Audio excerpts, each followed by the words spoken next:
Welcome to Good Sports News, youth views brought to you by young people. I'm Hannah Rodriguez, and today the Good Sports News team will bring to you some of the answers we found to the questions and topics important to us. As kids, we hear a lot about drugs, on TV and in the newspaper, especially when someone famous uses them. The more we hear about drugs, the more questions we have. Paul O'Neill went and chased down some answers. Eleanor Costello is from the West Australian Drug and Alcohol Office. It's part of her job to educate the state on the effects of a range of drugs, so I thought she'd be a good person to talk to. From our research, we know that the most effective way to educate young people is by giving them, the truth about what's going on. The truth is that not everybody uses drugs. Most of people don't. So from that perspective, there's no need to feel like you need to be using drugs. It's not something that young people need to be involved in. The media obviously jump on this and feed it as being the next big thing. We need to keep that in perspective and be very sensible in our decisions on how we educate young people. Given the facts and the reasonable amount of information, young people generally will make sensible decisions. We hear a lot about illegal drugs, but I also learned that alcohol is just as bad. That's why there are campaigns like Enough is Enough. It aims to change our drinking culture. Both seem like big problems. What's the financial burden of alcohol and drugs in Western Australia? It's something that does cost our community upwards of, in WA alone, around $750 million a year. That's a huge amount of money. So I guess from that perspective, if you're looking at a culturally acceptable drug, there's a lot of harm seen from that. Alcohol is a legal drug in our community, and as Australians we do have a bit of a drinking culture. It's quite world renowned that we have a large drinking culture actually, and it reflects in the behaviours that we see resulting from that and the problems associated with alcohol use. Do you think sport could be used as a deterrent to keep young people away from drugs? There is some evidence to suggest that being involved in a sport has a protective factor as you grow up, because you're active, you're involved in a community. Particularly in some regional areas, a sporting club might be the only thing that exists in that area, the only thing young people can actually do. So from a perspective of, how does that set people up for long term, I think it probably does build some resilience in young people, and certainly decision making. When you play sport, you have to make very quick decisions. Olympic and Commonwealth Games athlete Kylie Wheeler says there's other ways to get high, like winning medals. It's a pretty awesome feeling. I don't know if you can convey it with words, but obviously it takes years and years to get to that point in time, and you've, as I said, a lot of sacrifices and a lot of time spent just preparing, and it's not even just like sacrifices on my part, like family and friends have also made sacrifices. So to get to that stage and to finally have it all pay off, it's so rewarding, and the joy that it brings me, and as well as people who've helped get me there, is really just, it's amazing, and like if you could bottle it and sell it, I think it'd be worth $1 million. Kylie likes to celebrate a win, but to improve her performance, she's had to train hard all of her life. Kylie says it's helped her to stay on track when she was younger. I guess everyone faces it, and there was a crowd at school that were doing that sort of stuff.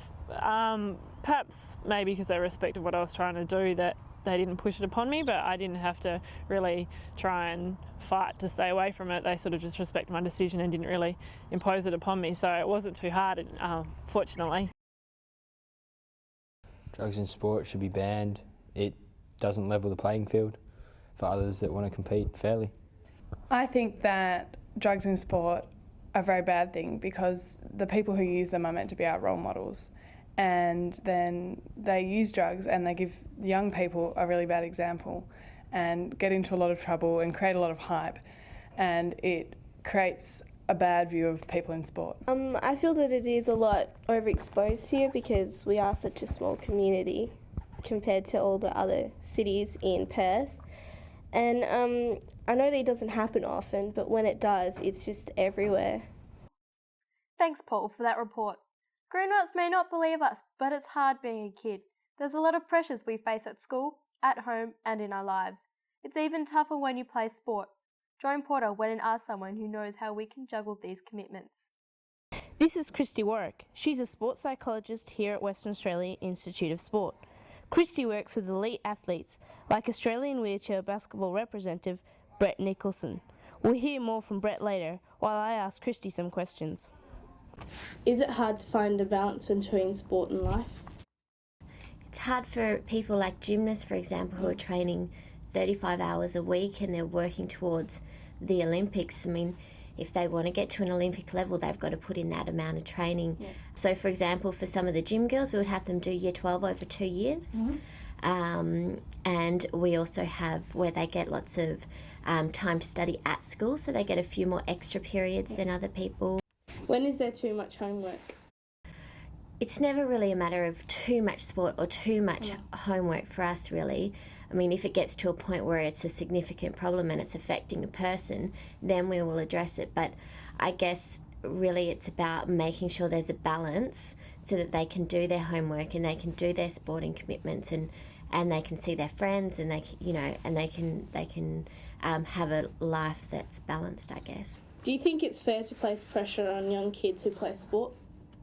People can put pressure on young kids during sport, but it doesn't really help them in any way. Often the pressure comes down to comparison and you find often even through younger level and junior sports, it's all about who's the best and how do I get to be the best, and the coach is comparing them to other players, their parents are comparing them to other people, and sometimes I guess that can be a little bit of an issue. I try to find a balance, but it's really hard to find a balance. You have to just take everything as it comes, and you just have to sit down and make your priorities right. I don't know, I just work hard at school and I just work hard at everything I do. If you fall behind and then there's some people who can, really catch up really easily, and then some people who obviously can't. And so when that happens, then you sort of have to see whether you blame yourself or, so that can be tough sometimes. When you live in the city, it's hard to know what goes on in the country. Do country kids have the same hassles we do? How do they cope? We went to Country Week to find out. Hi, I'm Joel Jackson, I'm from Karratha. I'm reporting to you from Country Week 2007, and this is what we country folk think about HSR. What do you think about sport and school? How do you balance them in your life? I think that sport is a good way to release all the pressure from school that school gives you, especially doing TE and that. You can go and let out all your urs in sport and go hard, and it's a lot of a release of pressure. Do you think the social aspect of sport is a major attraction for young kids to get involved and become leaders in their local communities and stuff like that? Yeah, there are many forms of leadership, and being in a sport team is definitely one of them. When you're working as a team, you always get a chance to show your leadership in some way or another, whether it be helping someone out with a skill that they haven't mastered, or just leading your team to victory. There's a couple of guys that are in our football team that are probably the top four, and 3 out of the top 4 will not be coming next year because of apprenticeships. 5 guys from our football team dropped out 3 weeks before because they were given apprenticeships on that week, and so I think the money and the incentives of getting a job on an apprenticeship are just so huge to sport that it just blocks it off. And the extra money is good to spend. These guys think it's good to spend on money. I mean, the money is good to spend on grog and experimentation and stuff with other things, so it really does damage the sport. Thanks, Joel, for that look at life in the country. Just like grown-ups, all we kids ask for is to be treated fairly. We don't always get an equal say, so if anyone can tell you about a few inequalities in sport, listen to us. Good Sports News reporter Josh Daniels went to find out more. Like in most areas of life, there are inequalities on the sporting field too. Some players are bigger or better than others, and some just don't get a fair go. Sport is important to Indigenous communities, and it can make all the difference. Our kids like to play sport. They see it as a level playing field for them, and it's one of our cultural ways of learning and understanding from history is that we do everything practically, and sports is a way we can do things practically and learn practically from that. Days like the NAIDOC Week Netball Carnival make sport a celebration too. Well, we won 3 of our games and lost 2, but we're having really fun. Yeah. And it's not about winning, it's about having fun. Yeah. Netball WA knows how important Indigenous kids are to sport. They're very talented athletically. They can jump higher than we can, and they just, their take-off speed is great. So they just have to learn a few skills and they're there. So we're just hoping that more will get through to the top. Even when you're at the top, Brent Nicholson will tell you that it's hard for many athletes to make a living. We actually have to pay to play.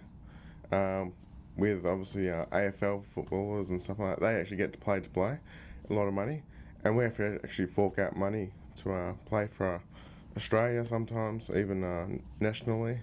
So yeah, that's where a lot of funding with wheelchair basketball is not there. That's why we have to play. It's Liz Westerby's job to say that everyone gets a fair go.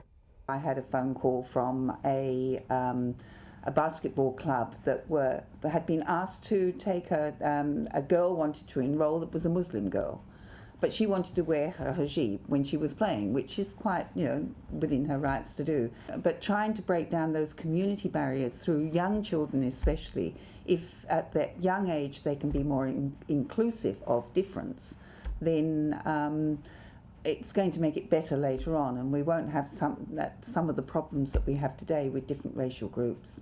The Equal Opportunity Commission and Liz have stepped up a campaign to stamp out what is called ugly parent syndrome.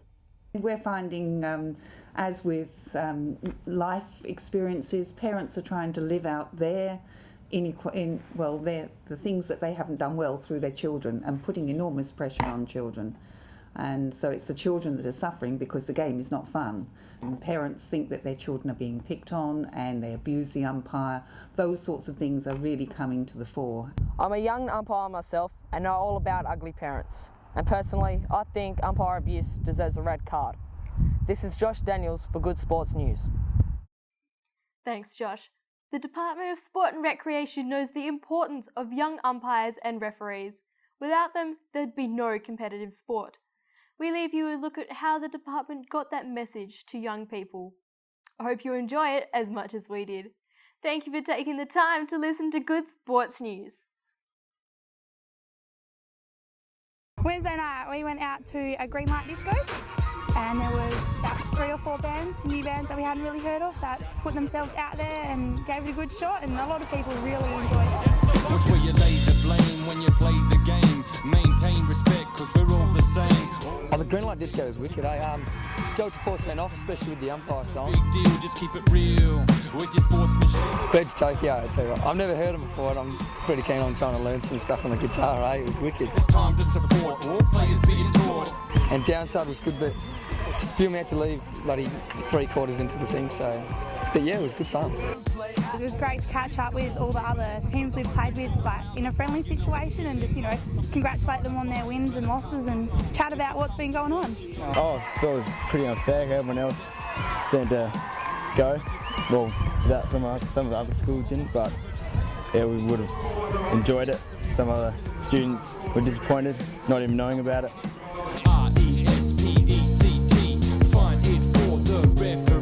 The venue's fantastic. The way you can just rock up, security's fabulous. There's really all the boxes are ticked as far as Collie's concerned. I'll end up just going out, seeing a flick, seeing a movie. Yeah, so it was a bit of a boring night. When you're bored, you're not really sure what to do, so you go out, try to find something to do. So doing stuff like that, that's definite reason, yeah. Now it's time to see who will make the first impression. Message is like all about good sportsmanship, referees helping us out. They need a hand because they're under a lot of pressure, expected to make good calls. It's a bit full on, a lot of pressure. From it, I got that, you have to respect your umpires and your coaches and everyone out there who's giving up their time and their energy to help us out and make the week really work. It was through the song, and it gets through to you a lot, and when they explained it, it was like, it got through to us, and just, we all had fun, we all listened, and just came out well. We all would have paid attention that way, where if they just sat there with a formal speech or something, none of us would have really listened or anything. I thought it was really good. A lot of people really got into it and understood it, and your little wristbands really helped. They glow in the dark, so I was reading it all night. It was really good. I think a lot of people understood it, and then the next day on the field, a lot more people were very understanding towards the umpires and had a bit more lenience when they got called wrong, and just accepted it a lot better. I think it really helped. round. Move it around with the delta sound. A long shot, so I'll pass it down to gain ground. Should I cut right through or spin, move around, avoid the defense? Skills found profound. Here comes the double team. Pressure all around. I can see my man in trouble from the double, so I hustle. Set him a screen with no lean and it's clean. Just broke free, all eyes are on me. Then I see Paulie at the top of the key. He passed the ball to me, now I'm ready to shoot the three. Adrenaline running and pumping through my bloodstream. Everything goes silent and I can't see my team. Then James hits the D with the incredible screen. My eyes see the net and now I go for my hoop dream. I take the drop. Great shot! You can't coach that.